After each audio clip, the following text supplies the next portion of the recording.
Good morning, students, and welcome back to our online classes for business studies.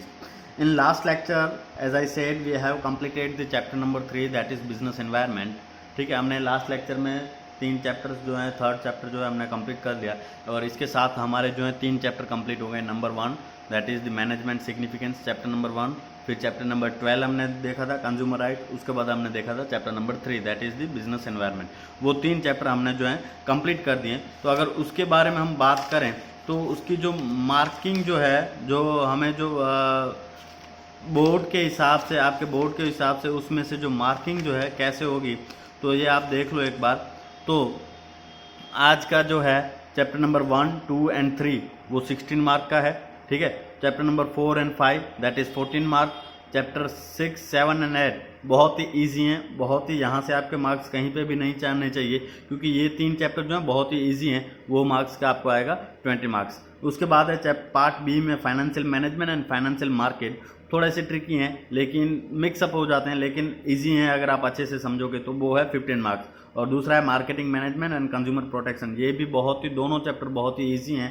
I hope हमने जो chapter number 12 जो कर लिया उसमें से आपको पूरे कोई डाउट नहीं होगा, तो आप इजी से ये समझ जाओगे. तो ये भी आपके 15 मार्क्स और ये 20 मार्क्स तो बिल्कुल ही ईजी हैं. और ये 3 चैप्टर में भी आपको पता चल गया, फर्स्ट एंड थर्ड से हमने कंप्लीट कर लिया, तो वो भी कोई टफ चैप्टर नहीं है. अब इस चैप्टर में बचा है आपका प्रिंसिपल्स ऑफ मैनेजमेंट. तो हम शायद वो जब भी स्कूल रीओपन होगी तब हम वो करेंगे. लेकिन आज जो मैं करने जा रहा हूँ वो है हमारा एक बार रिविजन्स.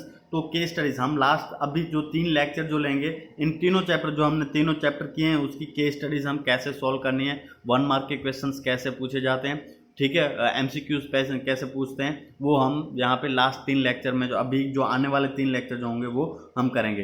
तो हम अभी से स्टार्ट करते हैं chapter number 1 that is nature and significance of management की केस स्टडीज से. तो वो कैसे करनी है वो हम देखेंगे. ठीक है, तो आज का ये वीडियो जो है वो है रिवीजन है जो for the case studies and 1 mark question of chapter number 1. तो सबसे पहले स्टार्ट करते हैं यहीं से ही, आपकी बुक्स में जो दिए गए हैं केस स्टडीज, उसके बाद लास्ट में जो दिए गए हैं चैप्टर के लास्ट में वो हम सॉल्व करेंगे. तो यहाँ पे आपको पूछा गया है, पहले ही मैं आपको बता दूं कि भाई केस स्टडीज जब आपको सॉल्व करनी है तो आपको सबसे पहले पढ़ना है कि क्या पूछा गया है. ठीक है, you have to read the question first. आपको क्वेश्चन जो है सबसे पहले वही रीड करना है कि व्हाट हैव बीन आस्क्ड. तो आपको दोबारा वो पूरे सिचुएशन रहेगा. अगर आप डायरेक्टली सिचुएशन पढ़ोगे तो जब क्वेश्चन पढ़ोगे तो एक बार फिर से आपको सिचुएशन पढ़नी पड़ेगी. तो it is better first you start reading the what is the question, after that you start reading the situations. ठीक है, तो यहाँ पे तो ये एमसीक्यूज हैं, तो एमसीक्यूज पहले ही डायरेक्टली पढ़ लेते हैं. Radhika is engage in manufacturing earthen coolers by using environment friendly methods of production.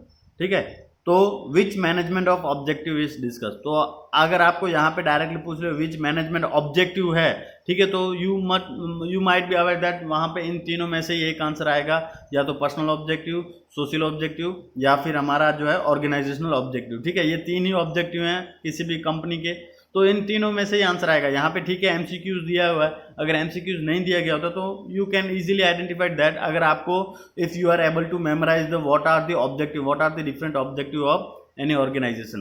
तो यहाँ पे राधिका क्या है, मैन्युफैक्चरिंग कर रही है cooler using environment friendly production process use करके वो कूलर बना रही है. तो वो कौन सा ऑब्जेक्टिव अचीव करने की कोशिश कर रही है, ऑर्गेनाइजेशनल ऑब्जेक्टिव में होगा तो उससे वो प्रॉफिट के बारे में बात होगी. यहाँ पे तो कुछ प्रॉफिट के बारे में बात है नहीं. पर्सनल ऑब्जेक्टिव होगा तो उनके एम्प्लॉय के बारे में बात होगी, वो भी नहीं है. तो क्या है, सोशल ऑब्जेक्टिव. जब सोसाइटी के रिलेटेड अगर आप कुछ अच्छा कर रहे हो तो वो क्या है, सोशल ऑब्जेक्टिव. ठीक है, उसके बाद यहाँ पे दूसरा केस स्टडीज है, state the 2 objective she is trying to achieve. 2 objective. ठीक है, तो सेम वही क्वेश्चन होगा, ऑब्जेक्टिव जी इसके आंसर आएंगे, चाहे वो सोशल और पर्सनल और ऑर्गेनाइजेशनल और सोशल भी हो सकता है, कुछ भी हो सकता है. ठीक है, तो Ankita has started new business providing organic vegetables and fruits although she is not having many competitor, but still she is trying to offer good at minimum price, that is she able to survive into the market and sure people with the limited income can also afford the vegetable and fruit. तो यहाँ पे ये क्या बात कर रही है, अंकिता जो है एक नया बिजनेस चालू कर रही है ऑर्गेनिक फूड में, ठीक है, ऑर्गेनिक वेजिटेबल्स प्रोवाइड करना। उनके वहाँ पे कोई कॉम्पिटिटर नहीं है, लेकिन फिर भी वो क्या eight reasonable price, minimum price के ऊपर वो मार्केट में बेच रही ताकि वो सर्वाइव कर सके मार्केट में, और जो लोग जो हैं, जो कस्टमर जो हैं, लोग जो सोसाइटी के लोग जो हैं, वो लिमिटेड इनकम में भी ये सारे गुड्स जो हैं अफोर्ड कर सकें। तो यहाँ पे 2 ऑब्जेक्टिव की बात हो रही है, ठीक है, यहाँ पे भी बता दिया गया है कि भाई 2 ऑब्जेक्टिव्स हैं, कौन से अचीव करने की कोशिश कर रही है। तो ऑर्गेनाइजेशनल और पर्सनल, ऑर्गेनाइजेशनल है डेफिनेटली कि भाई सी इज एबल टू सर्वाइव, ठीक है, मिनिमम प्राइस चार्ज कर रही है ताकि वो सर्वाइव कर सके मार्केट में। सर्वाइव करना, ग्रोथ, सर्वाइव, फिर प्रॉफिट और ग्रोथ, ये 3 किसके अंडर में आते हैं, ऑर्गेनाइजेशनल ऑब्जेक्टिव में, ठीक है। तो ऑर्गेनाइजेशनल ऑब्जेक्टिव है, लेकिन पर्सनल कहीं पे भी बात हुई है यहाँ पे एम्प्लॉयज के रिलेटेड? नहीं, एम्प्लॉयज के रिलेटेड बात नहीं हुई है। ऑर्गेनाइजेशन एंड सोशल, ऑर्गेनाइजेशनल तो है, सोशल हुआ है क्या यहाँ पे? तो यस, कि भाई वो जो है बिल्कुल मिनिमम प्राइस पे बेच रही है ताकि लोग जिनकी इनकम कम है वो भी अफोर्ड कर सके। तो ये क्या है इसका आंसर? बी, ठीक है, ऑर्गेनाइजेशनल एंड सोशल। तो इस हिसाब से आपका थर्ड केस स्टडीज है, identify the objective of management discuss in above case by coating lines, ठीक है। तो ये आपको बहुत बार पूछा जाएगा कि भाई आपको लाइन कोट करके बतानी है कि ये ऑब्जेक्टिव कहाँ पे है। तो इसका आंसर कैसे लिखना है मैं एक बार आपको पहले भी बता चुका हूँ, एक बार फिर से मैं आपको बता दूं तो कैसे इसका आंसर आपको लिखना होता है। तो सबसे पहले आपको ऑब्जेक्टिव्स हैं, तो ये 3 ही में से कोई आंसर आएगा, ठीक है, और इससे ज्यादा ऑब्जेक्टिव्स बताया है, एस लगा हुआ है, तो मतलब एक से ज्यादा ही है, ठीक है। तो तीनों भी हो सकते हैं, 2 भी हो सकते हैं। तो आपको क्या पूछा गया, ऑब्जेक्टिव होगा तो सिर्फ एक पूछा गया, ऑब्जेक्टिव्स एस लगा है, that is there is more than 1 objective has been discuss in this situation. आपको लाइन कोट करके बतानी है। तो लाइन कोट कैसे करनी है, पहले मैंने आपको बता दिया कि सपोज ऑर्गेनाइजेशनल ऑब्जेक्टिव डिस्कस हुआ है तो पहले लिखो ए ऑर्गेनाइजेशनल ऑब्जेक्टिव। आपको कौन सी लाइन से पता चला तो नीचे आप लाइन भी लिख सकते हो, ठीक है। तो एक बार मैं फिर से आपको बता दूं, XYZ power limited set up factory in manufacturing solar intern into the remote village as there is no reliable supply of electricity in rural areas. The revenue earned by the company was sufficient day by day, so the company decided to increase production to generate higher sales. For this, they decided to employ people from nearby villages as very few job opportunities are available in their area. The company also decided to provide training to their employees and for updating their knowledge. ठीक है, तो यहाँ पे तीनों के तीनों objective discuss हुए। Number 1, अगर आप बिल्कुल इजीली बात करें तो ये क्या है, they decided to employ from the near by villages. तो ये क्या है, providing job opportunity near by areas. तो वो कौन सा ऑब्जेक्टिव हमारा अचीव हो रहा है, तो सोशल। तो आप यहाँ पे ए करके लिखो सोशल, ठीक है, ए करके लिखो सोशल। और यहाँ पे कौन सी लाइन से आपको पता चला, टू एम्प्लॉय करके ऐसे ऐसे डैश डैश करके यहाँ तक, in the available in the nearby area, in that area. तो ये आपकी लाइन कोट हो गई, ये आपकी लाइन कोट हो गई। इसी तरह से बी आपको कैसे पता चला, पर्सनल है, तो company also decided to provide training देना और उनकी नॉलेज बढ़ाना अपने एम्प्लॉय को। तो वो कौन सा ऑब्जेक्टिव अचीव हो रहा है, आपका पर्सनल ऑब्जेक्टिव। तो यहाँ पे बी लिखो पर्सनल ऑब्जेक्टिव और लाइन कोट करो। लाइन कोट कैसे करनी है, तो द कंपनी, ठीक है, कंपनी ऐसे करके डॉट डेट डेट डेट, फिर यहाँ पे लिखो updating their knowledge, updating there knowledge. तो ये आपकी लाइन कोट हो गई, ठीक है। इसी तरीके से आपका ऑर्गेनाइजेशनल ऑब्जेक्टिव कैसे हो गया, तो the revenue earn by companies day by day, so the company decided to increase the production and higher sales. तो ये क्या है आपका ऑर्गेनाइजेशनल ऑब्जेक्टिव, ठीक है। तो आपकी बुक में इसका आंसर दिया गया है पेज नंबर 56 के ऊपर। तो हम देखते हैं तो कैसे इन्होंने आंसर किया है ताकि आप इजीली समझ सको। तो यहाँ पे देखो ऑर्गेनाइजेशनल ऑब्जेक्टिव, ठीक है, द रेवेन्यू अर्न्ड, जैसे मैंने बताया द रिलेवेंट लाइंस, पहले लिखा उन्होंने ऑर्गेनाइजेशनल ऑब्जेक्टिव, फिर जो लाइन जो उन्होंने कोट करनी है वो लाइन, तो रेवेन्यू अर्न, फिर डॉट डॉट डॉट करके जनरेट ग्रेटर सेल्स या फिर जनरेट हायर सेल्स। उसके बाद सोशल ऑब्जेक्टिव, तो लाइन कौन सी है, डिसाइडेड टू एम्प्लॉय और डॉट डॉट डॉट करके दैट एरिया, ठीक है। फिर पर्सनल ऑब्जेक्टिव में to provide training and to update their knowledge. तो ऐसे अगर आप ये लाइन डॉट करके लिखते हो तो you will get the full mark in your examination. तो लाइन कोट करने की जब भी बात आए अगर आपको केस स्टडीज में, ठीक है, अगर वो बोल रहे हैं कि भाई लाइन कोट करनी है तो आपको इस हिसाब से लाइन कोट करनी रहेगी, ठीक है। तो इस तरीके से आपको लाइन कोट वाली जो है केस स्टडीज जो है वो सॉल्व करनी है। ओके, उसके बाद जो है आपकी केस स्टडीज इसमें जो है हर एक टॉपिक के हिसाब से हैं, ठीक है। मैं टॉपिक के हिसाब से नहीं जाऊंगा, आपकी जो चैप्टर के पीछे जो भी ये केस स्टडीज दी गई हैं वो आप एक बार 1 मार्क के क्वेश्चंस के लिए और साथ साथ आपको जो है देखनी है केस स्टडीज भी इसी तरीके से सॉल्व करनी है, ठीक है। तो 1 मार्क के क्वेश्चंस बहुत ज़्यादा हो सकते हैं, जैसे अभी का जो आपका जो सिनेरियो है, ठीक है, न्यू अपडेट जो है उसके हिसाब से आपको एमसीक्यूज भी आ सकते हैं, ट्रू फॉल्स भी आ सकते हैं, फिल इन द ब्लैंक्स भी आ सकते हैं। तो you have to read all these filling the blanks, MCQs and true and false given into the end of the chapter, ठीक है। आपके हर एक चैप्टर के एंड में ये सारी चीज़ें दी गई हैं, तो वो आपको देखना है, वही आपको पढ़ना है। अब इसमें आपको जो है केस स्टडीज को जो थोड़ी थोड़ी इंपॉर्टेंट है वो हम करते जाते हैं। तो name the level of functions involve in, कौन सा फंक्शंस ये काम करेगा, ठीक है। तो overseeing the activities of worker, जो वर्कर की एक्टिविटीज कौन देखता है, सुपरवाइजर लेवल। की डिसीजंस कौन लेगा, टॉप लेवल मैनेजमेंट, ठीक है। तो इस हिसाब से आपको जो है केस स्टडीज जो है आपको सॉल्व करनी है। अब जैसे कि name the level of management following post belongs to, मतलब कि ये इंडिविजुअल्स कहाँ पे काम करते होंगे, कौन से लेवल, टॉप, मिडिल या फिर लोअर लेवल पे काम करते होंगे। तो परचेस मैनेजर, तो हमने बताया था कि परचेस मैनेजर मतलब कि परचेस मैनेजर कोई डिपार्टमेंटल हेड या फिर divisional head will always work as middle level management, ठीक है। डिपार्टमेंटल हेड तो परचेस एक क्या है, डिपार्टमेंट है, तो परचेस डिपार्टमेंट का हेड जो है वो कहाँ पे काम करेगा, मिडिल लेवल मैनेजमेंट पे। फिर ठीक है, मिडिल लेवल मैनेजमेंट। सीईओ, तो जैसे मैंने आपको बताया था CEO, CFO, COO, president, vice president, board of director, वो सारे कहाँ पे काम करते हैं, टॉप लेवल मैनेजमेंट में। फिर सुपरिटेंडेंट, तो सुपरिटेंडेंट जो है वो कहाँ पे, सुपरवाइजर लेवल पे काम करेगा। लेकिन प्लांट सुपरिटेंडेंट अगर दिया गया है तो वो कहाँ पे काम करेगा, मिडिल लेवल मैनेजमेंट में, ठीक है। तो ये है आपके इस तरीके से केस स्टडीज जो है। ओके, यहाँ पे जो है which aspects of management binds all the functions of management. Okay, तो इसके हिसाब से आपको पता होना चाहिए कौन से फंक्शंस हैं। फंक्शंस कितने हैं, 5 फंक्शंस हैं, planning, organising, staffing, directing and controlling. इन सभी को एक साथ बांधने का काम, एक साथ रखने का काम कौन करता है, तो वो है coordination.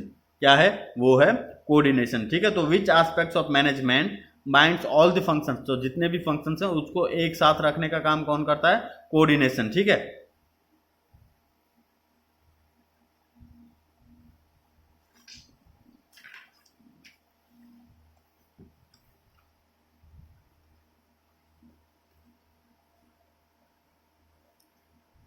Unique Limited is using the eco-friendly method of productions. Identify the objective trying to achieve. अगर इको फ्रेंडली मेथड अगर आप यूज कर रहे हैं तो वो कौन सा ऑब्जेक्टिव अचीव करने के लिए कोशिश कर रहे हैं, सोशल ऑब्जेक्टिव, ठीक है।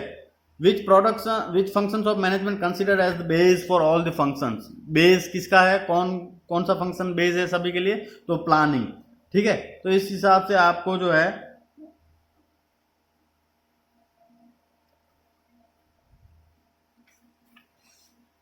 ओके, ये क्वेश्चन है, if manager is able to achieve the target of production of 5000 unit but at a higher cost, is he efficient और इफेक्टिव। क्या वो एफिशिएंट है या फिर इफेक्टिव है। तो आपको पता होगा पहले ही लेक्चर में हमने स्टार्ट किया था कि भाई इफेक्टिव होना और एफिशिएंट होना में क्या डिफरेंस है, ठीक है। तो इफेक्टिव हम कब कहेंगे, if any individual is achieving a target at a time, ठीक है, ऑन अ टाइम, अगर कोई भी टारगेट अचीव करता है तो वो क्या है, इफेक्टिव है। लेकिन if individual is achieving a target on a time at a minimum cost, तो वो क्या है, इफेक्टिव और एफिशिएंट दोनों है। तो यहाँ पे इस सिचुएशन में क्या दिया गया है, but at a higher cost. Production तो वो कर रहा है 5000 यूनिट, बट क्या कर रहा है, हायर कॉस्ट पे कर रहा है, तो वो सिर्फ क्या है, इफेक्टिव है। तो manager is effective but he is not efficient as he is to complete this task to produce that unit is incurring higher cost. तो ऐसा आपको पूरा लिखना है, ठीक है। डायरेक्टली आप इतना नहीं लिखना है। यहाँ पे देखो, यहाँ पे आंसर दिया हुआ है, he is efficient as achieve the target on a time but he is inefficient as incurred higher cost. ठीक है, ये एफिशिएंट है, इफेक्टिव है क्योंकि वो टारगेट अचीव कर रहा है, ठीक है, टाइम पे। लेकिन ये इनएफिशिएंट है, क्यों? क्योंकि वो जो है कॉस्ट जो है हायर उनको करनी पड़ रही है, ठीक है।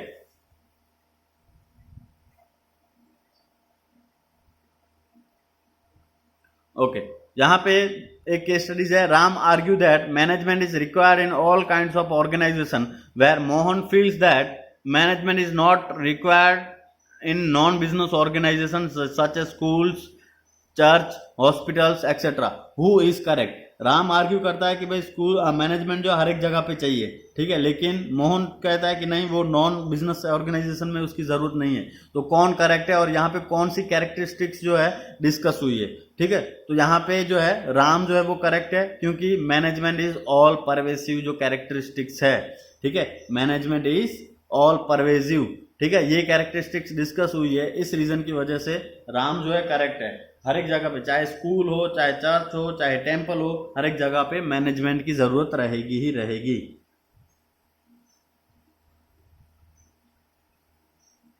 Okay, business needs to add its prospect in the long run.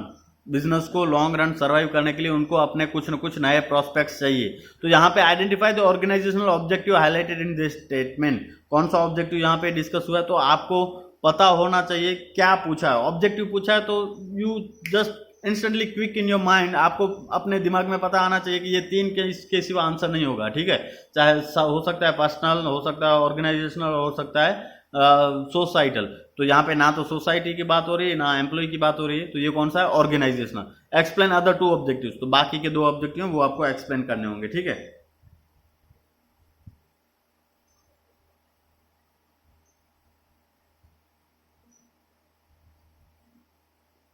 Okay, your father wants you to do MBA before joining the family business. What does it shows about the nature of management? तो nature of management कितने हैं? तीन है। Management as art, management as profession और management as science, ठीक है, ये तीन है। तो यहाँ पे आपके पिताजी जो है आपको चाहते हैं कि भाई आप पहले MBA कर लो, उसके बाद आप जो है फैमिली बिजनेस ज्वाइन करो। तो ये कौन सी नेचर जो है डिस्कस हुई है? तो ये क्या है?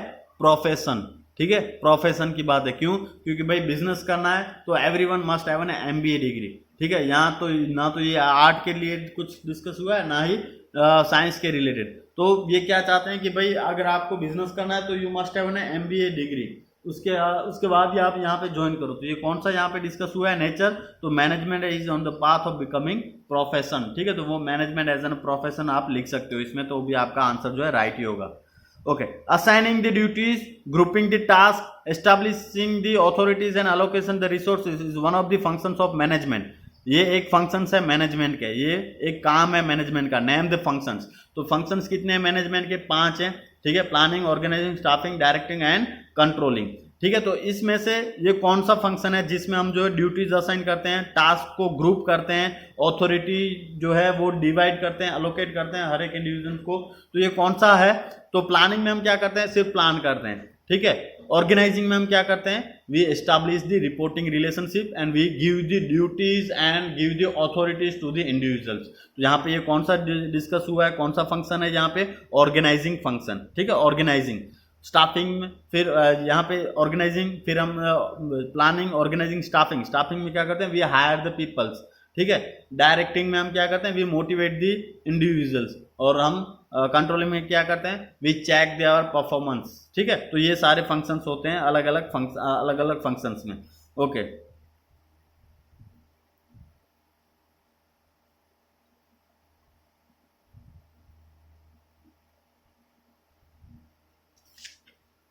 Okay. Name the level of management engage in, मतलब ये कौन से लेवल के एम्प्लॉयज जो है काम करेंगे, ठीक है। मतलब कौन से लेवल का एम्प्लॉय यहाँ पे काम करेगा। तो सिलेक्शन ऑफ एम्प्लॉय कहाँ पे होता है? कौन करता है selection of employ? Top level करता है, मिडिल लेवल करता है, या फिर लोअर लेवल करता है? मिडिल लेवल, ठीक है। टॉप लेवल का काम ये नहीं है, मिडिल लेवल का काम है कि एम्प्लॉय को सिलेक्ट करना, ठीक है। इंट्रोड्यूसिंग अ न्यू प्रोडक्ट, तो न्यू प्रोडक्ट बनाना, ऑर्गेनाइजेशन का सर्वाइवल और growth, remain in contact with the outsiders, वो सारे किसके काम है? टॉप लेवल के। तो नया प्रोडक्ट कौन इंट्रोड्यूस करेगा? टॉप लेवल, ठीक है। उसके बाद है designing a suitable advertisement compare to sell a new product. तो ये कौन करेगा? डिपार्टमेंट का काम है, एक किसका? सेल्स डिपार्टमेंट का काम है। तो ये एडवर्टाइजिंग और ये कौन करता है? Middle level employ. Framing the capital structure of the company, तो कंपनी में पैसा लाना, कंपनी के लिए जो है सर्वाइव करने के लिए न्यू लोगों के साथ मिलना, नया प्रोडक्ट बनाना, ये किसका काम है? टॉप लेवल का। तो इस किसका आएगा? Top level. ठीक है। Preparing the performance report of the employ, तो वो कौन काम करता है? जनरली एचआर जो होगा वो काम करता है। Preparing the performance report of employ, तो वो कौन काम करता है? एचआर। एचआर कहाँ पे काम करता है? मिडिल लेवल मैनेजमेंट में। ठीक है। फिर हायरिंग कैजुअल लेबर, अब वहां पे हायर कर रहे थे हम एम्प्लॉय, ठीक है, तो वो था मिडिल लेवल के। लेकिन जब आप कैजुअल लेबर हायर करते हो तो वो किसका काम होगा? लोअर लेवल का काम जो होगा वो सुपरवाइजरी या फिर लोअर लेवल का काम होगा। ठीक है। Okay, name the functions of management, finding out deficiency in implementation of plan. ठीक है। तो भाई प्लान जो हमने इम्प्लीमेंट किया उसमें क्या डिफेक्ट रह गई, क्या हमने अच्छी तरीके से प्लान काम किया या फिर नहीं किया। तो what we are doing here, we are looking back. तो लुकिंग बैक मतलब कौन सा फंक्शन है? कंट्रोलिंग। ठीक है, कंट्रोलिंग। फिर establishing authority, responsibility, relationship between the superior and subordinate. Just discuss कि भाई ऑर्गेनाइजिंग में हम क्या करते हैं? We give the authorities and responsibility and we also discuss who is going to be superior and who is going to be subordinate. ठीक है, कौन सुपीरियर बनेगा, कौन सबऑर्डिनेट बनेगा। तो यहाँ पे ये कौन सा फंक्शन है? ऑर्गेनाइजिंग। ठीक है, organising. Instructing and ordering the employ, instructing and ordering the employ. तो जैसे मैंने बताया प्लानिंग, ऑर्गेनाइजिंग, स्टाफिंग और डायरेक्टिंग। डायरेक्टिंग में हम क्या करते हैं? एम्प्लॉय को जो है इंस्ट्रक्ट करते हैं, ऑर्डर देते हैं कि भाई you have to do this, you have to do this work in this manner. तो वो क्या है? Instructing and ordering the employ. तो वो क्या है? डायरेक्टिंग। ठीक है। Deciding policy, procedure, objective of the organisation, तो वो क्या है? Planning functions. ठीक है। तो controlling, organising, directing and planning. Okay. At what level of management managers are responsible for the welfare and survival of the organizations? कौन से level के होंगे? तो टॉप लेवल के। ओके, ये एक अच्छा और बहुत बार पूछा गया क्वेश्चन है। ABC Limited facing the lot of problems these days. The company's profit margin is declining day by day. The production manager is blaming marketing management, whereas marketing management is blaming production department for not maintaining the quality. Finance department also blaming the both. What quality of manager is lacking? कौन सी quality है? Coordination नहीं है। यहाँ पे हर एक department के बीच में क्या है? कोऑर्डिनेशन जो है वो नहीं है। ठीक है। तो इस तरीके से आपको जो है लिखना है, केस सॉल्व करने हैं।